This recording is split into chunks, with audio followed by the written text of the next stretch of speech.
All right, so everyone can see this image here. Did anyone else here see this in the last week or so? It was on a lot of websites. This was taken, well, people can see what this is, right? Saturn. Yeah, this is Saturn. These are the rings. And I think this is an image which captures, or begins to capture effectively, the perspective that people need to have now. This was taken by the spacecraft Cassini. And obviously Saturn is in the picture. Do people know what this is? No. That, in fact, is Earth. So we're getting a very particular type of view of Earth which we haven't had before. But it looks, from this perspective, like the way Mars looks to us when we look up into the sky, the way that most stars look when we look up into the sky. And from this perspective, I mean, the great island of Manhattan is but a fraction of a pixel. Yeah. Now you have to think in terms of how many of these types of spots do we see when we look up into the sky at night now? Yeah, maybe get outside the city a little bit. But you have to think, what other potential, because we from this perspective can look down and say, oh, that's Earth, and we have some idea of maybe the history of Earth, life on Earth, we know about the cities on Earth, people on Earth. But now how much of that kind of potential exists whenever we then from Earth look out into the rest of the galaxy, to other galaxies? I mean, it's estimated that in our galaxy, the Milky Way galaxy, there are about 300 billion stars just in our galaxy. 300 billion. That's about 40 stars for every person on Earth. Now, each of those stars, maybe not every single one, but most of them, they've now been able to determine have some type of planetary system associated with them.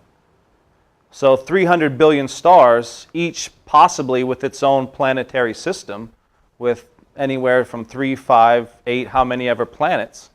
So now you're starting to think possibly up into the trillions in terms of number of planets that exist just in our galaxy.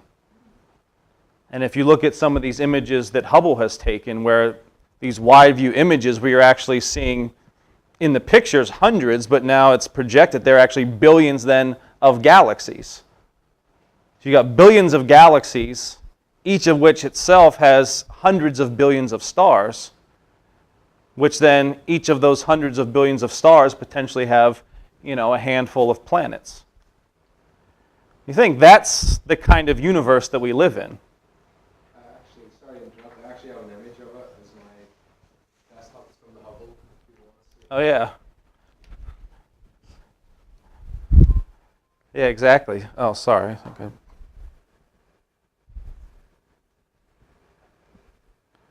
people can see that. Each of those dots is actually a galaxy. So, and again, each of those galaxies, hundreds of billions of stars. So, yeah, you can imagine that's, there's a lot of potential out there in the universe. Now, the unique thing is that despite, on the one hand, what might seem like, the Carl Sagan perspective, oh, we're just this tiny little speck in the universe, and who are we to think that we're anything important? Who are we to think that this little blue marble, as he coined the term, really has any significance in the grandeur of it all? Yeah, Carl Sagan's got, even though he's sort of, a lot of people think, well, he popularized the idea of astronomy and whatnot, his philosophical spin on it is actually very pessimistic and very little. which, you could have if you just sort of say, oh, I'm just little me on this planet. Now you're thinking billions, trillions of stars. How significant is that actually? But now we think about, well, but yet here we are able to see from the outside ourselves. Right? Nothing else is able to do that. No other life that we know of, at least up to this point, is able to then get this kind of a perspective. To sort of not only, on the one hand, sort of see yourself inside this vast thing, but then invert it and actually realize that that whole vastness of trillions, quadrillions of stars and galaxies and what have you can all actually be contained or conceptualized in the single mind. And this is something, for just as a reference, if people, Friedrich Schiller has an essay called The Aesthetical Estimation of Magnitude, where he plays around with this kind of a concept of, mankind often is sort of caught between, flip-flops between this sort of state where you're inspired or there's a certain sense of awe when you're confronted with something like a giant mountain or an army of soldiers. And you sort of, on the one hand, you feel little relative to this massive magnitude until you step back for a second and realize actually, uniquely to the human mind, that you can actually now grasp that whole massive magnitude as a single one in the mind. That there's something unique about the human mind which is able to get outside of the vastness of things and understand that which bounds it, to contain the principle of the bounded principle behind the process. So I think this is a great image to see Earth as others might see us, so to speak.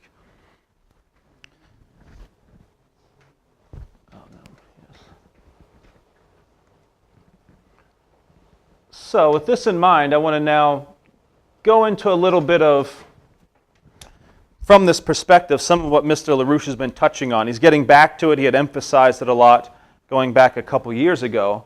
And now he's getting, again, focusing more on developing this kind of conception for people, of now starting to think about, as was referenced, the idea of how do you shape the entire planet?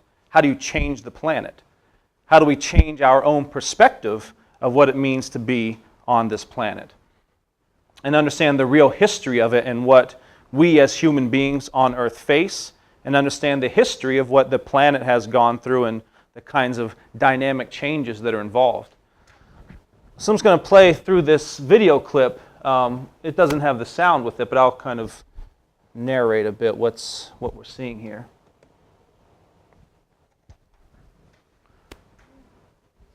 All right, so this is, you'll see where this comes from. Okay, so first off, this is, I think this will come up again in the right context.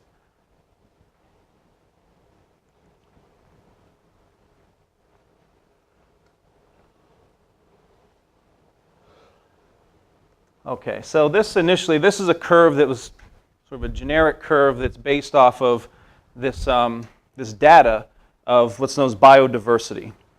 So this is going back 350 some million years, where they're able to measure the biodiversity largely based in the ocean, because that's where we have the best preserved fossils. So they compiled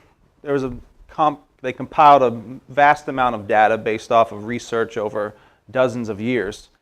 And so what you're seeing here is this curve is the rise and fall, but what you see is an overall trend of rise in biodiversity, meaning this is the number of different genera, which is a classification of how you classify forms of life, that have existed over 350 million years on Earth. That's as far back as we can really accurately date things, or have some confidence that we have the whole picture, so to speak. Now, the one thing to notice is that it is jagged, it goes up and down, but the overall trend throughout the history of life on the planet has been towards an overall increase of biodiversity.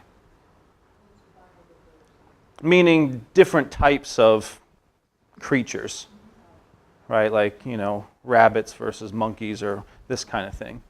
So the overall trend has been an increase in biodiversity. Life is becoming more complex, more robust on the planet. Now, from this data, this we'll get to next, they were able to extract out of the overall trend certain embedded cycles within this biodiversity. And this, I think, will be the next image that comes up. 542 million years. That's the span we're dealing with. So out of this overall trend, they were able to extract a different trend, which is this 62 million year biodiversity cycle, as it's known. So what this is that every 62 million years, roughly, the biodiversity, in terms of the number of different types of creatures that are on the planet, goes through this up and down process. It'll rise and then dip, and then rise and then dip. So from peak to peak here is about roughly 62 million years. So they were able to extract this cycle out of the overall cycle of biodiversity. So every 62 million years we go through some cycle of rise and fall of biodiversity. Yeah, new species are coming into existence, other ones are dying off, and the total number kind of rises and falls in this cyclical type of fashion. Yeah. Any theories about what's so special about 62 million? That's what we're going to get into right now. That became the question, because that's a large cycle. And you have to think something of that scope wouldn't have an internal driver to it. Right? There's nothing internal to the planet which seems to have a 62 million year cycle to it. So you have to look outside and say, well, is there something of which we're a part of which could contain something of that scale of 62 million years? And so this is what was then proposed by another set of researchers, that somehow this must be connected to the activity of the galaxy. Some relationship of Earth to processes occurring at least on a galactic scale. And so they looked at this, and the hypothesis that was put forward, let me see if it comes up here, was it had to do with the fact that, people have seen images of things like spiral galaxies, right? Our galaxy is what's known as a spiral galaxy. So it has these different arms, these sort of logarithmic spiral arms, and there's some debate, they're not even sure exactly how many the Earth has, if it's 4 or 8, but we know we live in some sort of a spiral galactic structure. But it's not static, right? It's not like a static pinwheel or something. Everything, all the stars within that spiral galaxy are all moving, are all rotating around the center. And so the arms themselves, and this is what they came up with, that the arms themselves are always changing in their composition. But Earth, for example, and I forget, I think it's about 144 million years it takes for the Earth, I think that's it, for the Earth to take one orbit around the galaxy, to return back to the same place. So the Earth is constantly rotating, is moving. The sun, our solar system, like all stars, is moving around towards the outer edge, around the center, orbiting around the galaxy. But it's not simply just orbiting, it's also bobbing up and down. So as it's moving around the center, it's also bobbing down below the disk, so it's a spiral disk, so it's sort of bobbing down below the disk and then rising up, and then bobbing down and then rising up and passing through the disk as it does that. And the best calculations at this point are that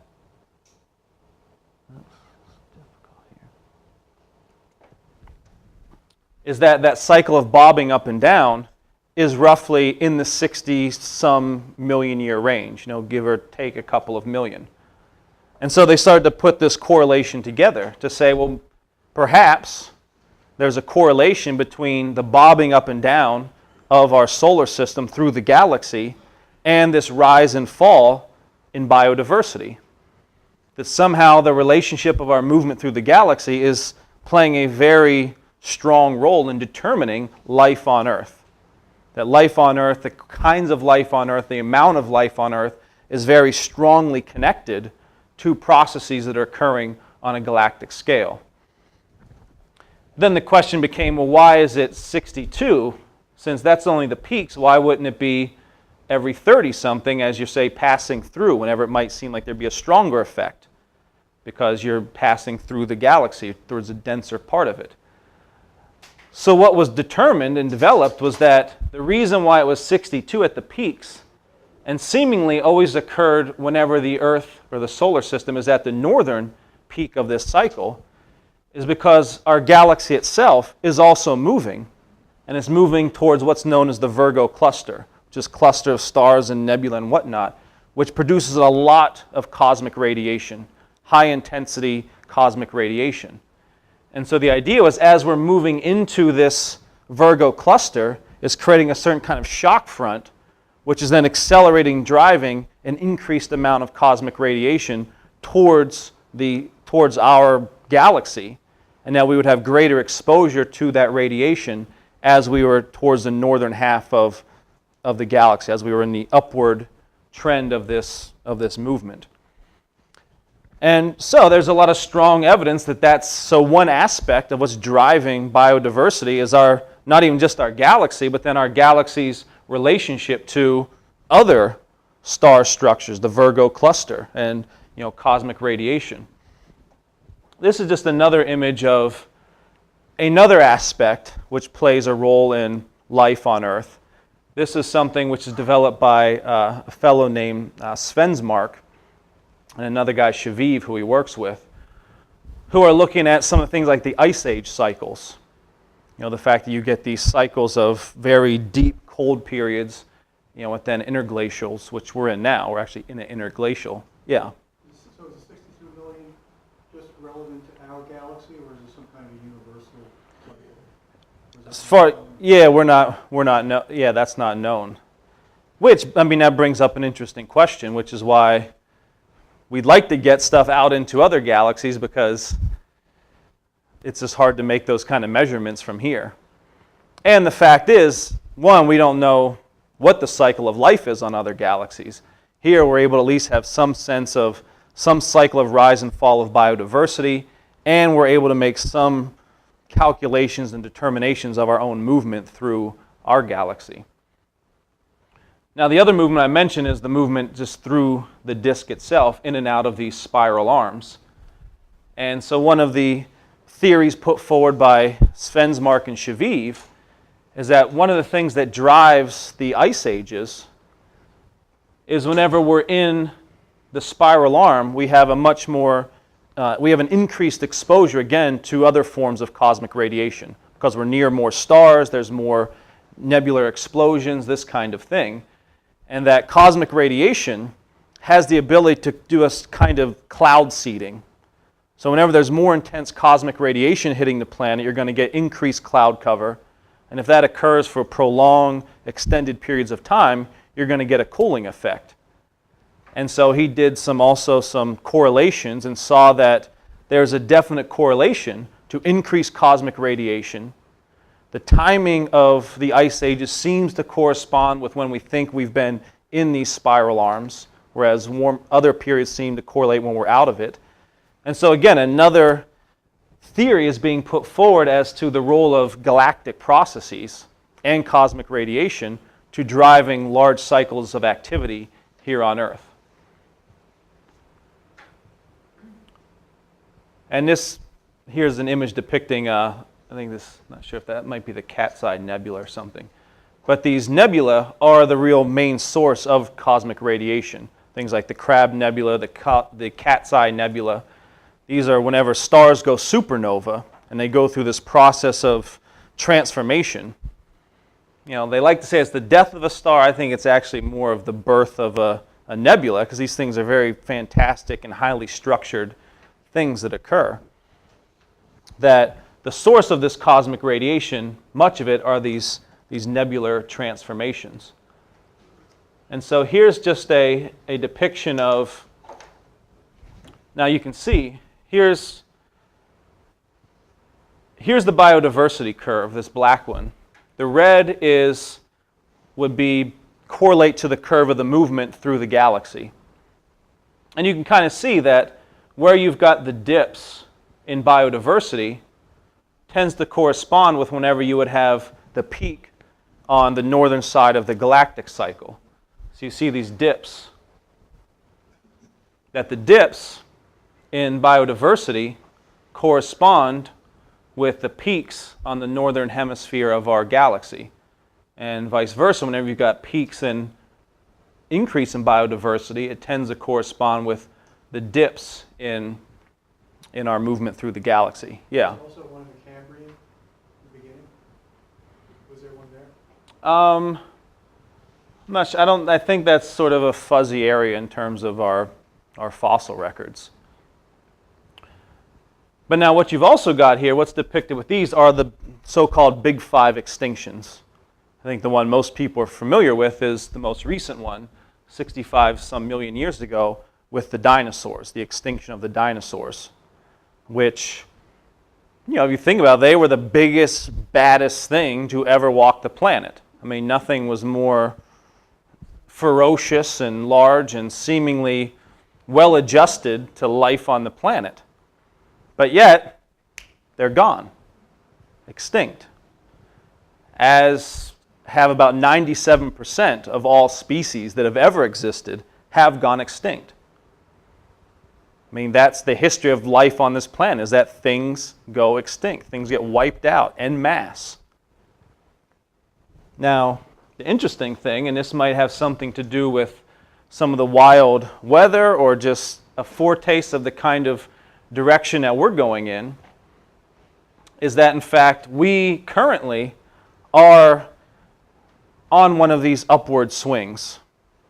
I mean, you think about it, the dinosaurs, they went extinct 62, 65 million years ago. These cycles every 62 million years, we're sort of, in terms of relative to this model, we're kind of coming up out of the plane towards the northern region of our galaxy, which poses all kinds of interesting questions, such as, how the hell do we keep ourselves from going extinct if in fact this is the kind of process that we're dealing with? And that brings us directly to really the kind of economic perspective that we need to have.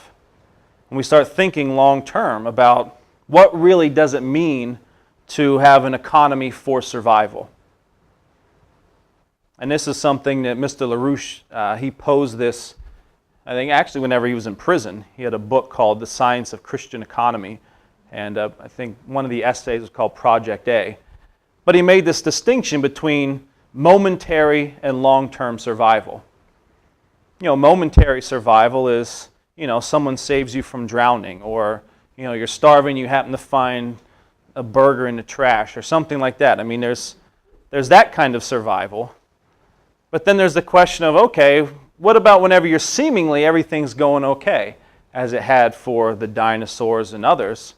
How do you actually know and forecast where you're going and consequently what you need to do to ensure real long-term survival? And really, how does the human species survive? And that becomes the real question. How do we ensure long-term survival? Because the kinds of events, in terms of, we're talking on a geological time scale, the kinds of processes that cause these mass extinctions throughout history, like the dinosaurs and the 4 previous ones, those are cyclical type of events. They're events which occur, that we know have occurred more than one time. I mean, with the dinosaurs, for example, it was the massive asteroid that hit off the coast of the Yucatan Peninsula in Mexico.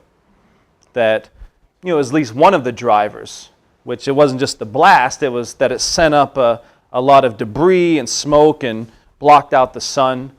There's a lot of evidence that this also went along with some massive volcanic eruptions Some of the other extinctions were driven by things like tectonic changes, which not only create a certain kind of instability in the crust, but also changes ocean currents. One of the big drivers of climate change was whenever you had with the peninsula that connects North and South America, when that finally came together, closed, it changed all the ocean currents on the planet, which changed, where warm water and cold water went, which actually was one of the drivers for one of the ice ages, or at least played a role in it. The ice ages themselves, we know those are cyclical. There's a certain cyclical characteristic to them, which is associated with, possibly the movement through the galaxy, but then also there's this stuff known as the Milankovitch cycles, which deal with changes in just our own orbit, the contraction and expanding of our own orbit. It changes the precession of the equinox, which the changing of our axis and orientation to the sun, that has a cyclical character to it. That seems to correspond with these ice ages and different amounts of radiation we get from the sun. So we know these kinds of cyclical processes happen. And something is going to happen again, right? Whether it's going to be a massive comet or asteroid that hits, or whether it's going to be an ice age, or it's going to be, even more extreme weather like we're starting to see now. The planet changes. That's just reality. The climate changes. It gets hotter, it gets colder. It gets really hot, it can get really damn cold. Things change. And these are processes which are driven on a galactic scale. So we know that's our future. We know that's the future of the planet. The question is, can we do anything about it? And even beyond that, if we start to think even further out in terms of billions of years, another thing we know is that our own sun has a finite lifespan to it. The sun is not going to be around forever. It's going to go through some sort of, not supernova, it's probably not the type of star to do that, but it'll go through a kind of red giant phase where it will start to use up its fuel that's driving its fusion process and will start to expand. And in that expansion, it's going to gobble up everything in the solar system and burn it to a crisp. Which means, we have to figure out, we got a couple billion years, hopefully, at least to figure out not only how do we defend Earth from cosmic phenomena, but now we have to think about how the hell do we get out of this solar system and into a safer region. And how do we know what characterizes a safer region?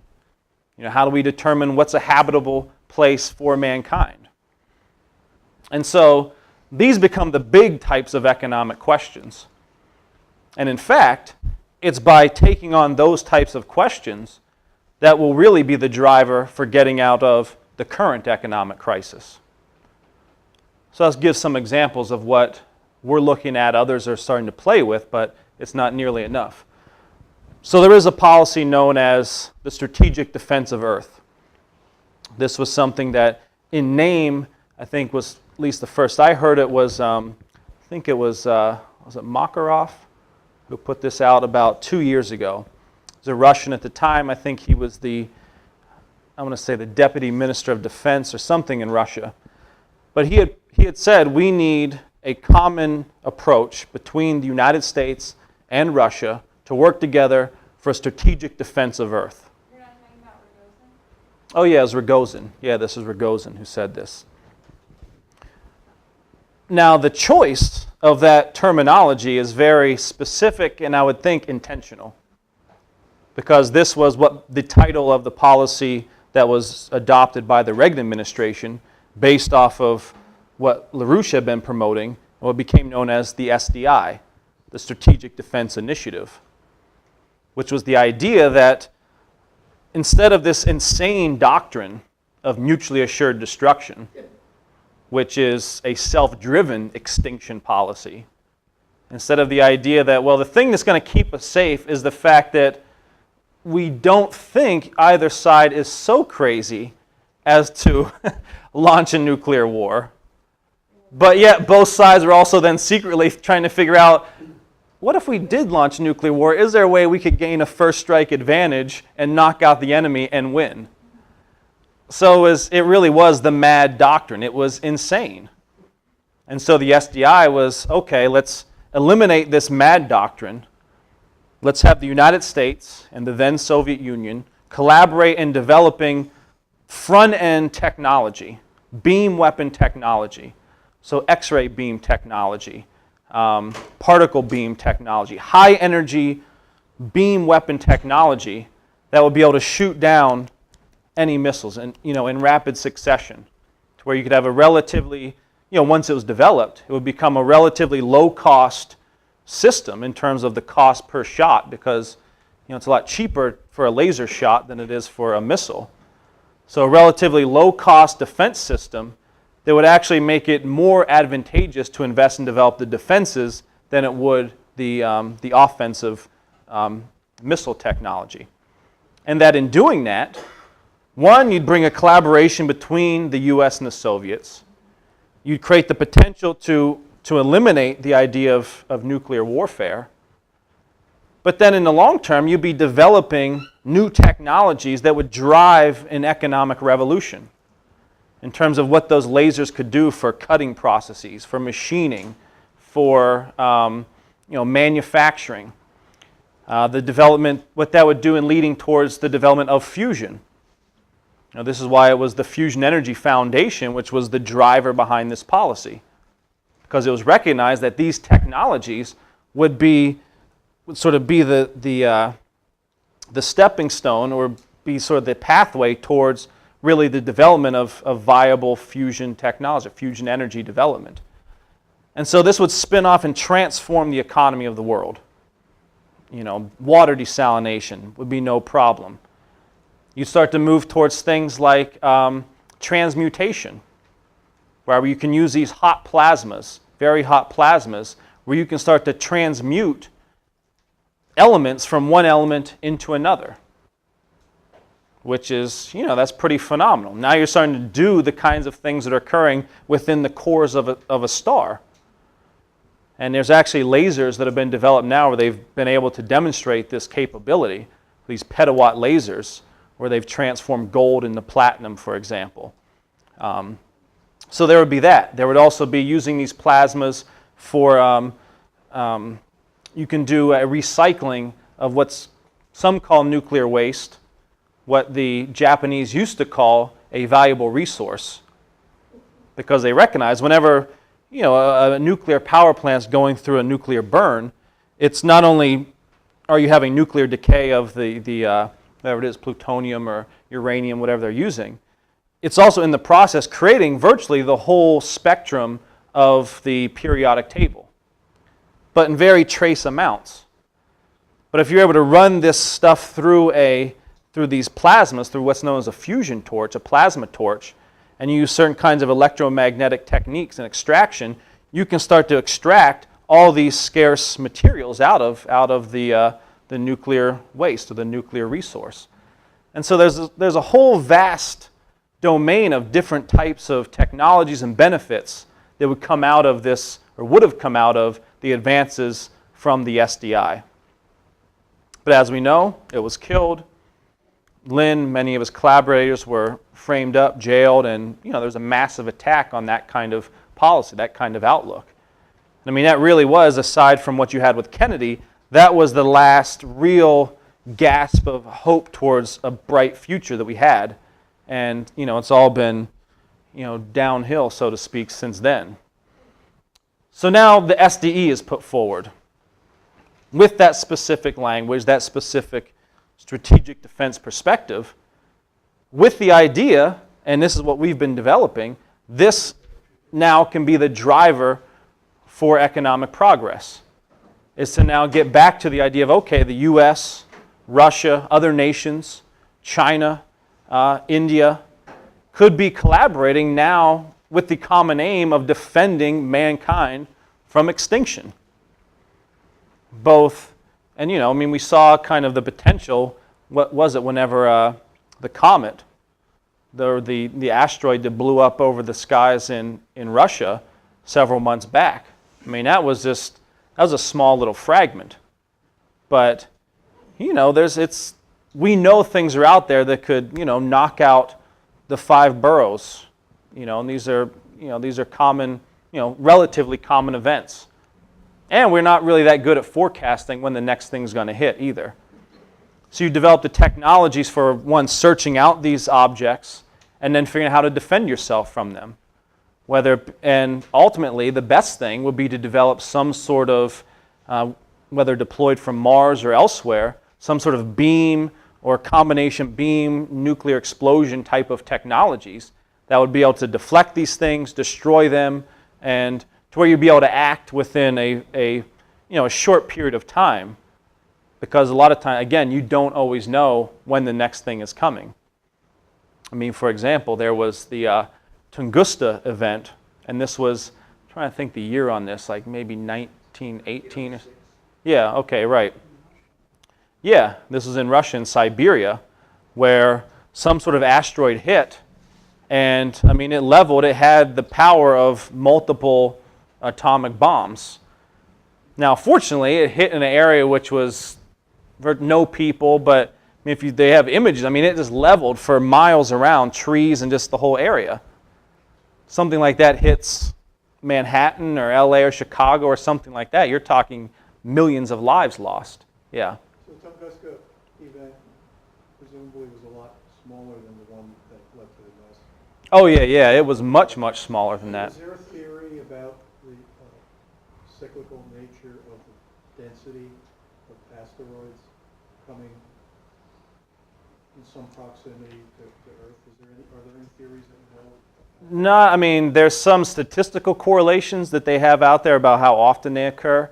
In terms of theory, there's certain like gravitational tug theory that sometimes from the Oort cloud, which is there at the edges of our solar system, you get a perturbing of these objects that are out there whenever, because of changes in like Jupiter's orbit and this kind of thing. But it's actually, to be honest, very little understood at this point. Well, the best I can come up with is an entirely random event. It cannot be predicted. We don't know. Yeah, right now, basically, yeah, the idea is it's random, but we can have some statistical sense of how often they seem to occur statistically. But as to cause, yeah, it's very little understood.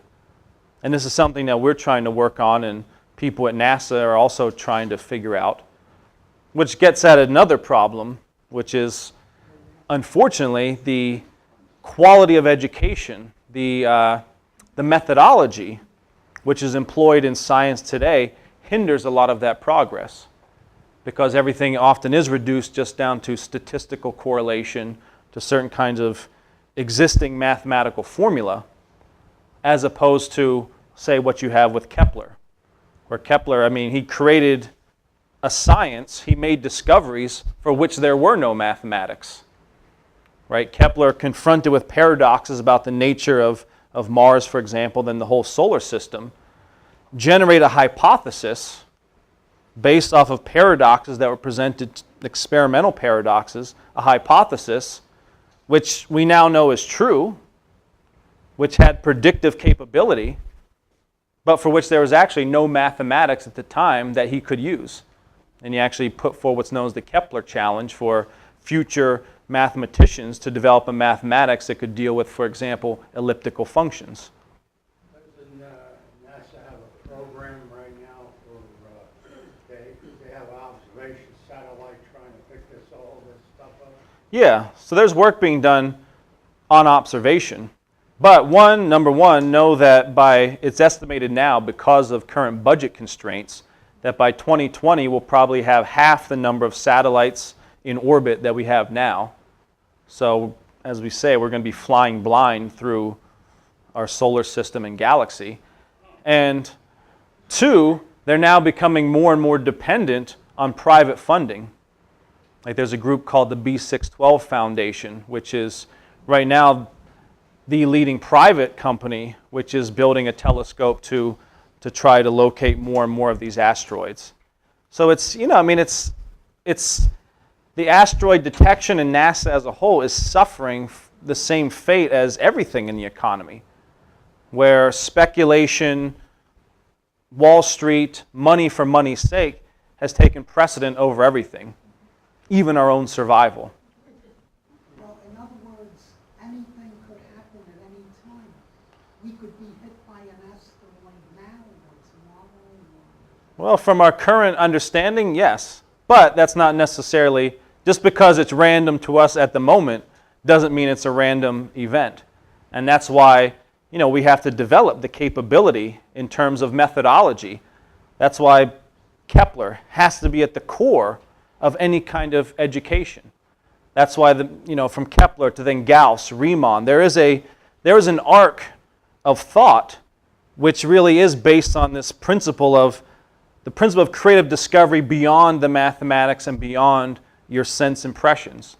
And I mean, you're talking about a continuity that goes from, really from Plato through the Renaissance, through people like Cusa.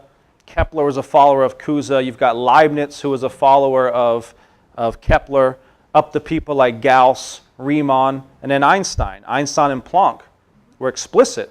I mean, Einstein wrote this beautiful essay commemorating, I want to say the 250th anniversary of the death of Kepler. My dates aren't always great. But anyways, Einstein, a follower of Kepler. So if you look at actually the people who have made real fundamental discoveries and contributions to mankind, they come out of a very definite tradition. And they're always in this tug of war against, the quantum era. You've got Planck discovered the quantum. You've got Einstein, who discovered things like the resolution to the photoelectric effect, predicted and formulated how lasers would be developed. In terms of the actual real, and everyone knows about relativity. So in terms of the actual discoverers of principle and the ones who made these real contributions, they all come out of this tradition. Then you've got people who try to usurp it like Bohr and Heisenberg and others who come along who didn't really make any fundamental discoveries of principle, but latch on to the discoveries and then come up with the mathematics and say, oh, well, forget the real science. Planck and Einstein, they're old fuddy-duddies. They're living in the past. We've got the new truth. And what was their new truth? That actually you can't know truth. That was, yeah, exactly. That was Heisenberg and Bohr. Their thing was that since our ability to perceive something has a certain finite resolution to it, that if you want to look at something at the quantum level, to observe it, you have to interact with it with say, light or even electrons. Now, if an electron interacts with something which is also as small as an electron, well, then it's going to disturb it. And so since it's going to disturb it, you can't actually say both simultaneously its position and its momentum, because your interaction is going to change one of those two things. So he said, okay, there's a limit to our ability to have perceptual interaction and determinacy about an event. Okay, that's fine.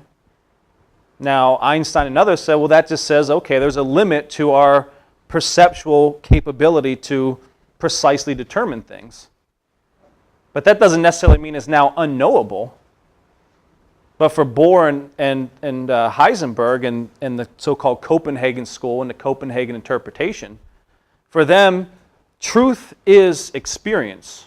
Truth is sense perception. And if there's a limit to sense perception, there's a limit to our ability to know something as true. And that became their fundamental doctrine. And since we've determined this limit in sense perception, we now can say that fundamentally, as far as we're concerned, we'll never be able to know cause beyond this point. All we'll ever have is statistical correlation. All we'll ever have is some level of statistical probability in determining things. Cause, unknowable.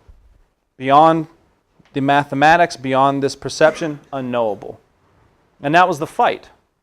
Now, whenever you adopt that, it also produces a very kind of pessimistic mentality in science, in the population.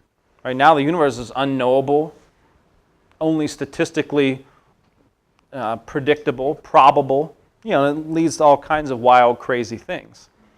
Combine that then with the doctrine of things like the second law of thermodynamics, which says that ultimately the universe is complex and as attached to it as you might be. Your reality is that at some point in the future, the universe as a whole is going to reach heat death. It's going to reach a point where all of the structure and organization that you see around you will eventually diffuse out into this cold, zero potential, homogeneous soup. Which, at that point, it's like, oh, well, what is there to live for? So what? Okay, fine. Humanity goes extinct tomorrow, or it goes extinct in 10 billion years. In the end, what's it really matter? And that's the kind of mentality which is intentionally put out there. It's politically motivated to push a form of science, to push an ideology, which ultimately enables people to always kind of fall back into some sort of, existential, is it really worth it? What really am I doing? Shouldn't I just go for the pleasure? It's a lot easier. Immortality, sounds nice, but in the end, or you flee into the universe, the material world is all just an illusion, it's all bullshit. I've got to go, into my cave and explore my whatever. Can I ask you a question? Yeah. Because I think it's a little bit paradoxical that going through all these cycles, but yet when these extinction cycles, the planets moving through the galaxy and all these different cycles, but yet at these different punctuation marks throughout the cycles, you have more biodiversity, you have more, Right. So it is kind of a funny thing to think about because on the one hand you could say they're cycles, but on the other hand they're not just cycles. Like Right. there's something else going on there because it's funny. It's just a funny thing to think about. People say that there's things. Oh, they always go in cycles. Things always go a certain way. People talk about that all the time when you engage them on the political situation. But it's funny because I was thinking about this thing that Megan went through on the weekly report where she was going through the Mozart's Haydn String Quartet. Right. And how you end one movement and you think, well, there's a really unambiguous, questionable, unassertive idea. And then in the next movement, bam, that idea takes over. Sort of like, a few years ago we were fighting for Glass-Steagall, and now Glass-Steagall is a force of its own, as one said. Right. It should be. Anyways, I was just wondering if you had any thoughts, because in a certain sense it makes it very, who could actually understand that other than the human mind? Who could actually act upon that or play around with that other than the human mind? But it's just interesting because you have these cycles, but yet there's something else at play. It's just a funny thing to Yeah, no, that gets at beyond the fact that there is cyclical activity. But if you look at the process as a whole, it's a developmental process. There is increased biodiversity. The overall cycle is towards increase. But also not just increase, but development, complexity. If you look at life going back to the first little bacteria that were in the ocean, who effectively extinguished themselves through their production of oxygen, right? Probably the greatest mass extinction that has ever occurred on the planet was several billion years ago with the so-called oxygen crisis, whenever creatures were spewing out oxygen as waste and effectively choked out themselves and everything else on the planet because they were unable to deal with oxygen. But out of that, then you had the cyanobacteria somehow emerged out of that as a creature, as a bacteria that could utilize oxygen and pump more of it. Transform the planet. Now we had an oxygen atmosphere. We had an ozone layer. We built a defense system against solar radiation so that life could then get more complex, move out of the oceans onto land. You then had to develop more from amphibians then to reptiles and more developed forms of plant life and symbiotic relationships between them and different structures and in their root systems and whatnot. Yeah. So you're saying that overall the biodiversity has gone up. Yeah. Within that, there have been these extinction cycles. Right. So could there be some kind of general principle that says that there has to be the extinction cycles in order for the biodiversity to go up? I mean, you can make that correlation. I think more to the point is that progress is necessary for survival. That in any one of these circumstances, the system as a whole is going through a process of change. You know, the dinosaurs represented an actual evolutionary upshift relative to, say, even just the reptiles. I mean, dinosaurs, there's some evidence that they had some kind of quasi-warm-blooded characteristics. They had certain kinds of bone and other structures which were more in the direction of mammals than reptiles. And they had become very well adapted to a current phase of the biosphere, of the planet. But the system is always developing. It's always moving forward. Because that gets to the point. The universe itself is not just a statistical being, right? The universe is not a machine in that sense. That it's fixed in terms of its characteristics and its workings, and it just goes through sort of a process of unfolding. But the universe is always changing. It's always developing. It's always becoming more complex, more dynamic, more interwoven. And so life itself has that same characteristic. Now within any creature, that's the nature of creatures. They don't, as individual species, they don't necessarily evolve to the next phase. Right? You don't have, dinosaurs weren't able to step back and say, hey, things are changing, we better, figure out a better way to exist. Maybe we better get smaller, start growing some hair or whatever.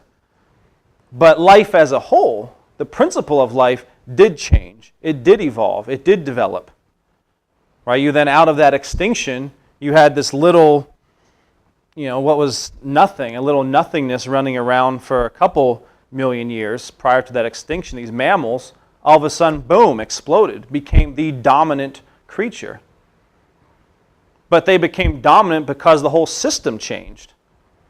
Right? Plants went from being dominated by these gymnosperm type of plant life to angiosperms, which are the type of plants that produce fruits and flowers, which have a lot of energy contained in them. Right? There's a lot of energy in fruit.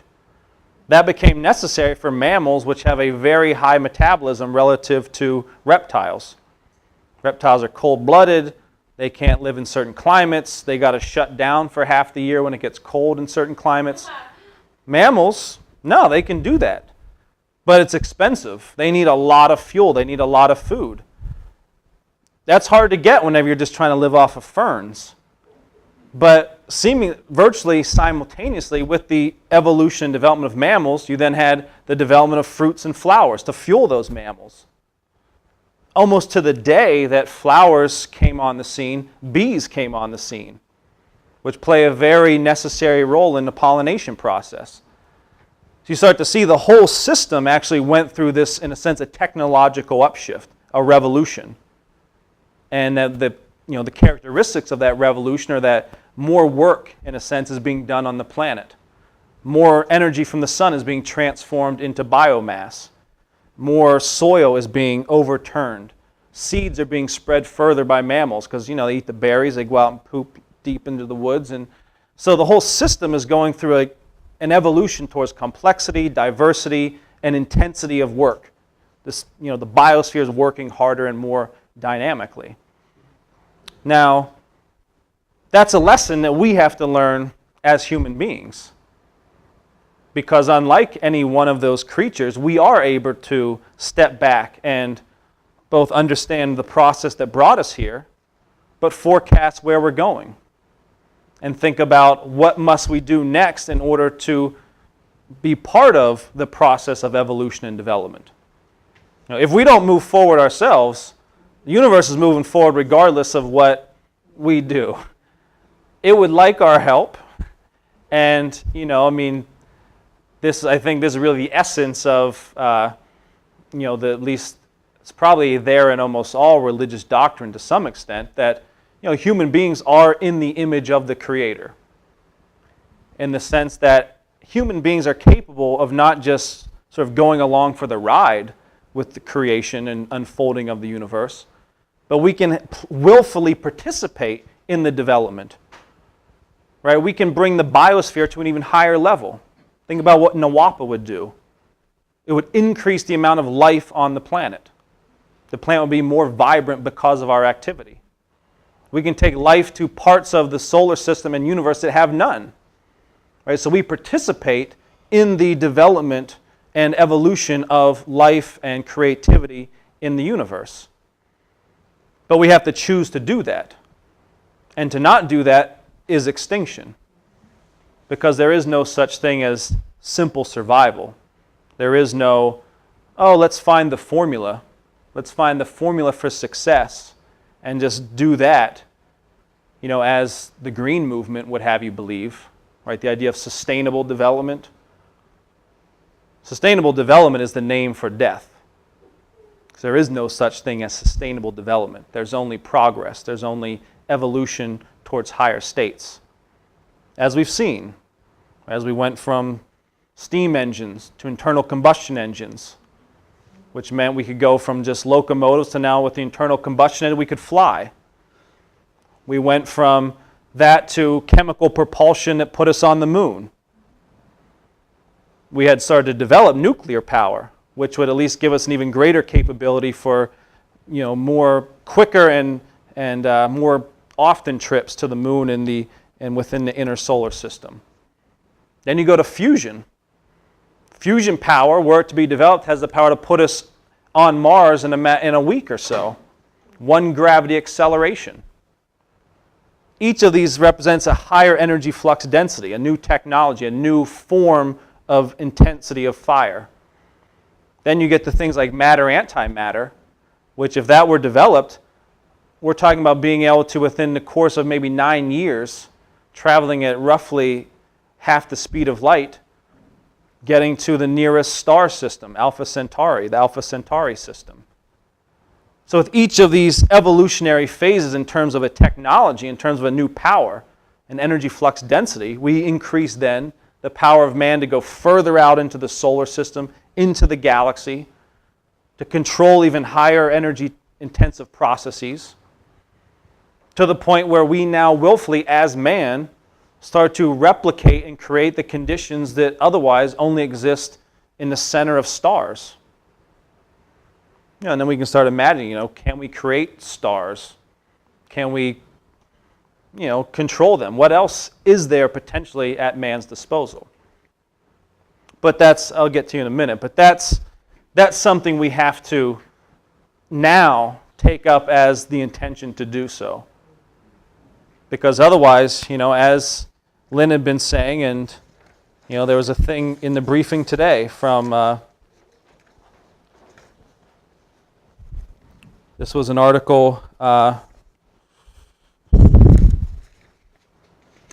Paul Craig Roberts, just as Lynn has been saying for a couple years now, commenting on this new doctrine that the U.S. has developed called the air-sea battle, where the U.S. is now actively pursuing a doctrine, developing it, that's based on the idea of being able to win a nuclear war against, specifically they're talking about China, but if you look at the kind of encirclement policy we've had towards Russia with the positioning of missile defense systems, with what's going on in the Middle East region, that's the doctrine among many leading people in the military. Fortunately, that's not the mentality of people like Dempsey, the head of the Joint Chiefs, but this is a doctrine being developed to say, can we win a nuclear war? And so there's an article that's in our briefing today from, I forget where he wrote this, op-ed, this is called Op-Ed News. Anyways, where he talks about this air-sea battle and the fact that there is now a push for a policy to win a nuclear war against China and others. And what Mr. LaRouche said, his comments on it are, he said, LaRouche warned on being informed of the Roberts article that the world is facing precisely such a showdown sometime possibly between September and Christmas of this year, when the transatlantic financial system is expected to blow apart, driving factions within the Anglo-Dutch Empire to seriously contemplate just such a thermonuclear first strike. And he says the target would not be simply China or Russia per se, but would aim instead at wiping out 80% of the human race worldwide. Because that's the thing, a lot of this is being driven by this insane mentality, typical of the royal family and their ilk, which say, hey, it's too many people, it's too hard to control so many people, they use resources, they want freedom, they want control. We need to get the population down to a much more manageable number. Preferably, 1 billion. If we can get down to 1 billion, we can manage 1 billion. War might be a way to do it. Disease might be a way to do it. Environmentalism is their way to do it. Create the conditions where everyone accepts technologies which aren't capable of producing the kinds of industry needed to support 7+ billion people.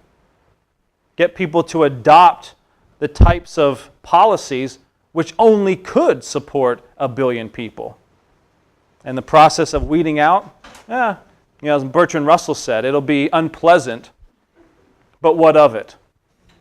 And he said really high-minded people don't mind these kinds of things.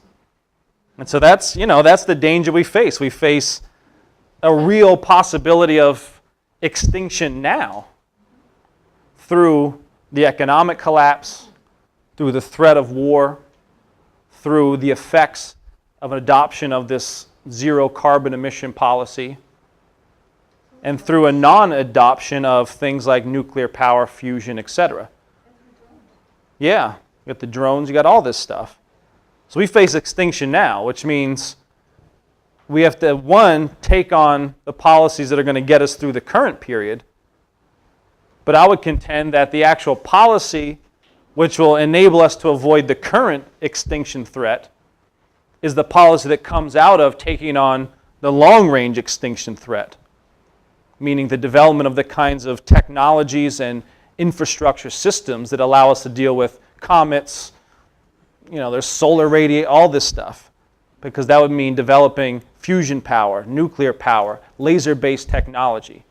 That could drive an economic recovery today, get us out of the current crisis, and put us into a position where we're now able to start to take on and manage some of these much more long-range existential threats that we face.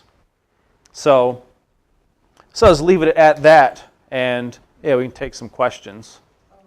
Well, you mentioned that our galaxy has about 300 billion stars. Yeah. So that could mean that there could be thousands upon thousands of other solar systems going around other stars with planets and with life on those planets, and intelligent life too, just as good as here. You never know, some being on another planet in another solar system and our own galaxy, the Milky Way, could look up at night and see our sun as a star. And this 100 Yeah. times gone. Yeah, that's the thing. That's possible. They could be having the same problems that we're having. There may be a figure there like LaRouche. There may be other religions there with other languages. Yeah, it's a possibility. We don't know right now. But that's part of the challenge. We want to get out there and figure this stuff out. According to religion, God created the universe. So if there is a God, if he exists, then he's responsible for life wherever it exists, in our galaxy and in all the other billions of galaxies. There could be other religions and other figures. Yeah. Who knows what? No, that's the thing. What are we going to do to make sure that we can find out? Yeah. I'm speculating in this. Yeah, sure. I guess I'm as bad as the hedgehog. No. But it's something to think about. Yeah. If there are 300 billion stars in our own galaxy, I believe there must be other life on other planets. And Yeah. just as intelligent as we. It's possible. Well, I know there's life here on Earth. Yes. Is there any other questions anyone has? Yeah. You mentioned the SDI program, right? Mm-hmm. Way back, I understand that the SDI program would be talked about.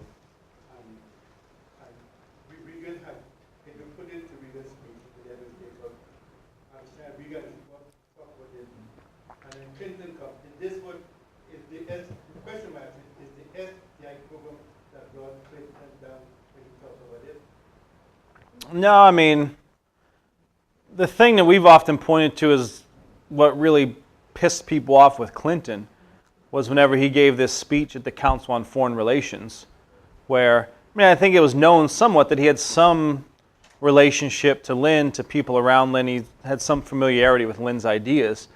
But he then gave this speech at the Council on Foreign Relations where he said, we have the worst financial crisis that we've seen in over 50 years, and we need a new financial architecture. So he gives this speech in front of, people are probably not real receptive to that kind of thinking, but he indicated that, one, he's aware, acknowledges the economic crisis, and two, we need a new financial architecture.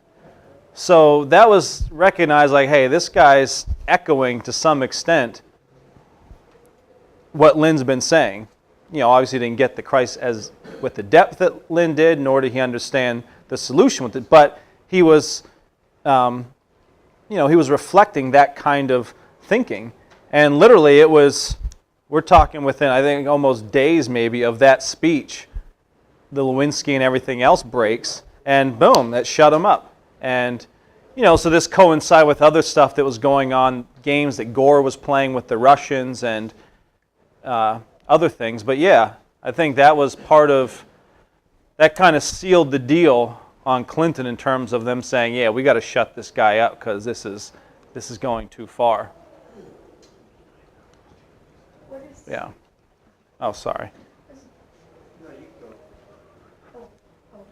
What is happening to Clinton now? You just mentioned, he's just been totally Yeah. euthanized. Yeah. It's a good question. I mean, it's hard to say exactly what's going on. I mean, partly, he's a politician, but he has a lot of bad ideas too. I mean, he's got a big environmentalist kick. Who knows? He's also trying to sort of position things for Hillary to make a big run at the next election. Yeah, and then his daughter. His daughter married a hedge fund manager, so that can't help things around the dinner table.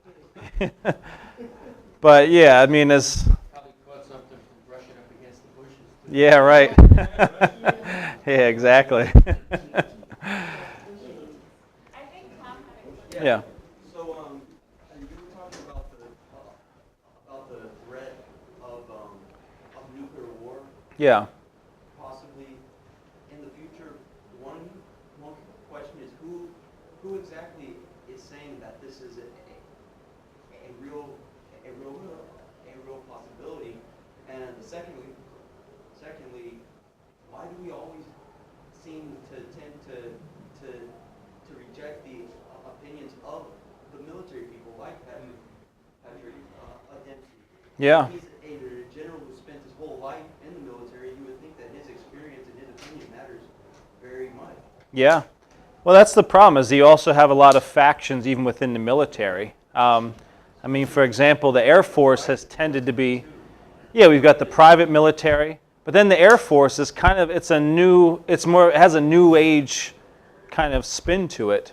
And that's a lot of where some of these policies come out of, is those factions who do think with a kind of imperial bent, which are much more aligned to the kind of strategic thinking that you find among the Anglo-Dutch Empire, the British Empire, than you do within the traditional military. Now, fortunately, you do have people like Dempsey who does seem to be steeped, at least in some level of history, where he's warned about the Thucydides problem of getting sucked into a war and being destroyed that way.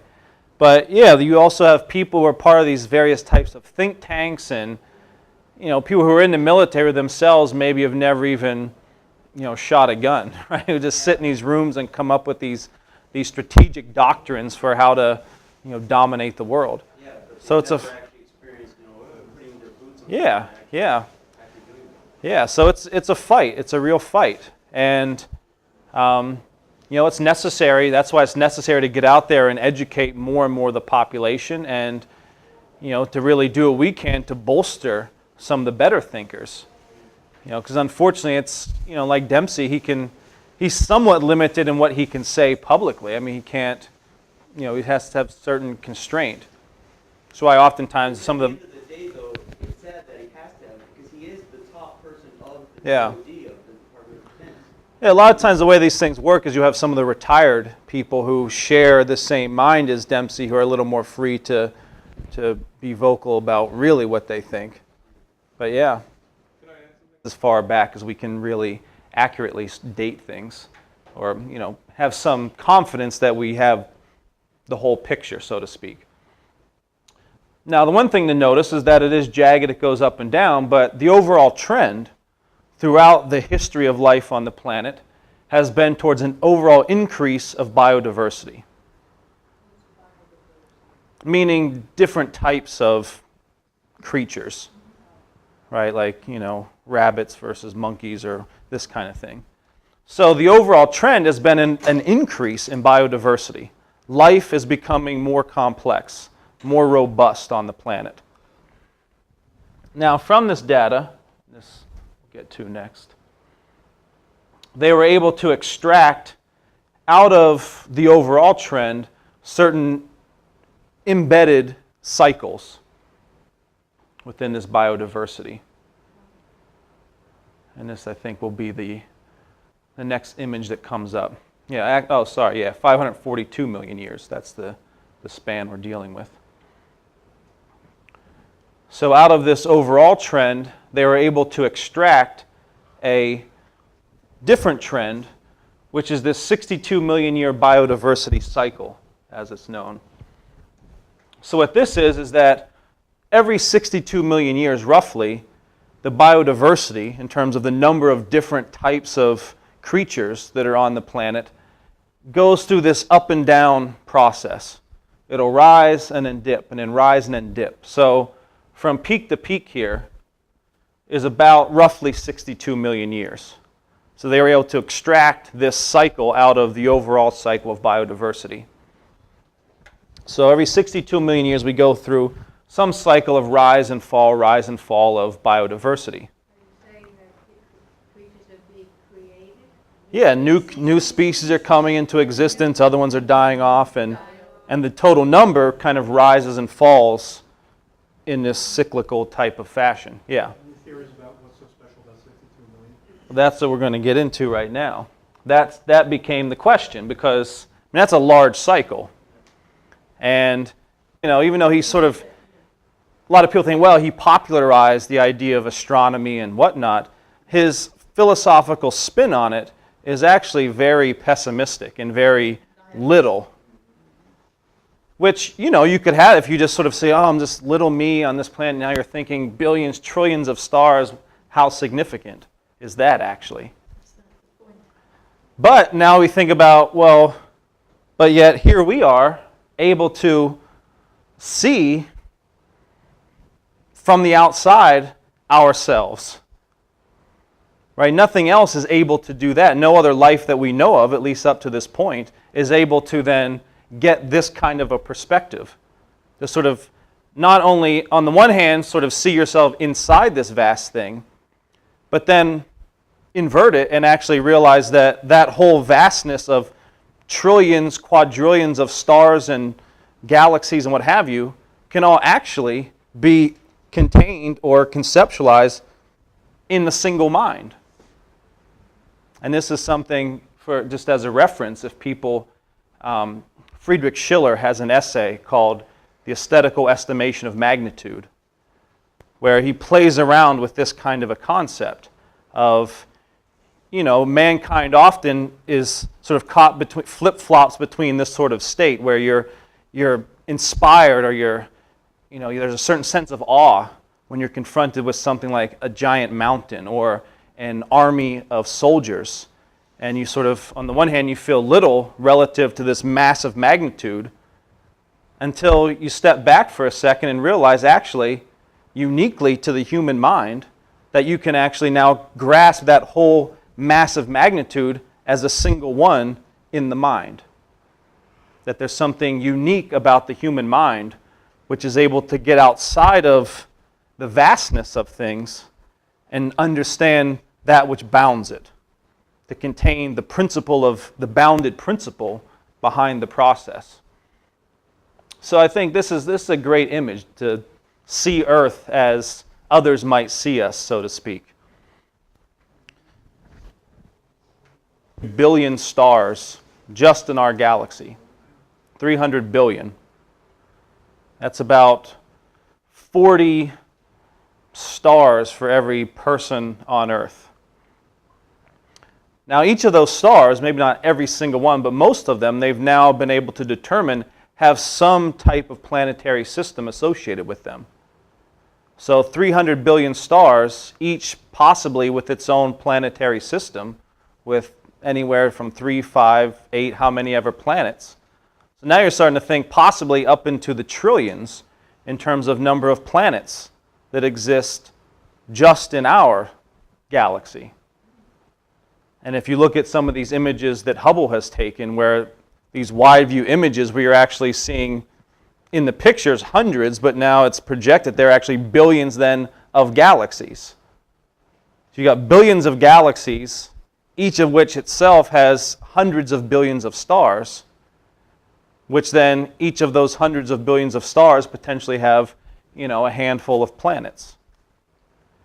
You think that's the kind of universe that we live in. Actually, sorry to interrupt. I actually have an image of it as my desktop. It's from the Hubble. If you want to see it. Oh, yeah. Yeah, exactly. Oh, sorry. Okay.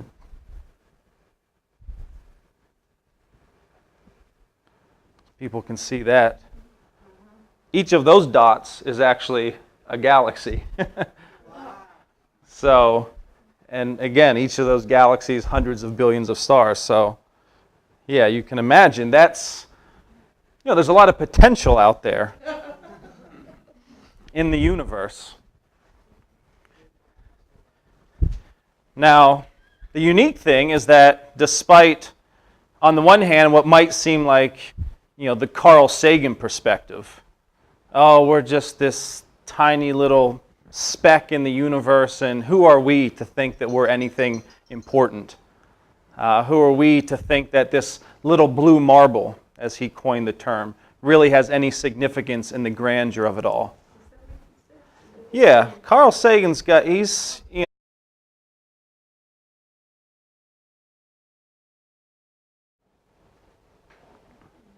All right, so everyone can see this image here. Did anyone else here see this in the last week or so? It was on a lot of websites. This was taken, well, people can see what this is, right? Saturn. Yeah, this is Saturn. These are the rings. And I think this is an image which captures, or begins to capture effectively, the perspective that people need to have now. This was taken by the spacecraft Cassini. And obviously Saturn is in the picture. Do people know what this is? No. That, in fact, is Earth. So we're getting a very particular type of view of Earth which we haven't had before. But it looks, from this perspective, like the way Mars looks to us when we look up into the sky, the way that most stars look when we look up into the sky. And from this perspective, I mean, the great island of Manhattan is but a fraction of a pixel. Yeah. Now you have to think in terms of how many of these types of spots do we see when we look up into the sky at night now? No, in New York City you don't see it. Yeah, maybe get outside the city a little bit. But you have to think, what other potential, because we from this perspective can look down and say, oh, that's Earth, and we have some idea of maybe the history of Earth, life on Earth, we know about the cities on Earth, people on Earth. But now how much of that kind of potential exists whenever we then from Earth look out into the rest of the galaxy, to other galaxies? I mean, it's estimated that in our galaxy, the Milky Way galaxy, there are about 300. Oh, no, yes. So with this in mind, I want to now go into a little bit of, from this perspective, some of what Mr. LaRouche has been touching on. He's getting back to it. He had emphasized it a lot going back a couple years ago. And now he's getting, again, focusing more on developing this kind of conception for people, of now starting to think about, as was referenced, the idea of how do you shape the entire planet? How do you change the planet? How do we change our own perspective of what it means to be on this planet? And understand the real history of it and what we as human beings on Earth face, and understand the history of what the planet has gone through and the kinds of dynamic changes that are involved. So I'm just going to play through this video clip. It doesn't have the sound with it, but I'll kind of narrate a bit what we're seeing here.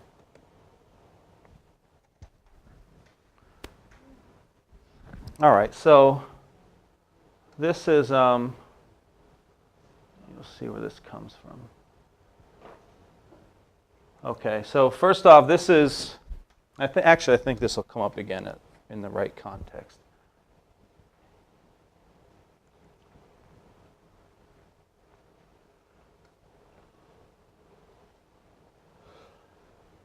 Okay, so this is a curve that was sort of a generic curve that's based off of this, this data of what's known as biodiversity. So this is going back 350 some million years, where they're able to measure the biodiversity, largely based in the ocean, because that's where we have the best preserved fossils. So they compiled a vast amount of data based off of research over dozens of years.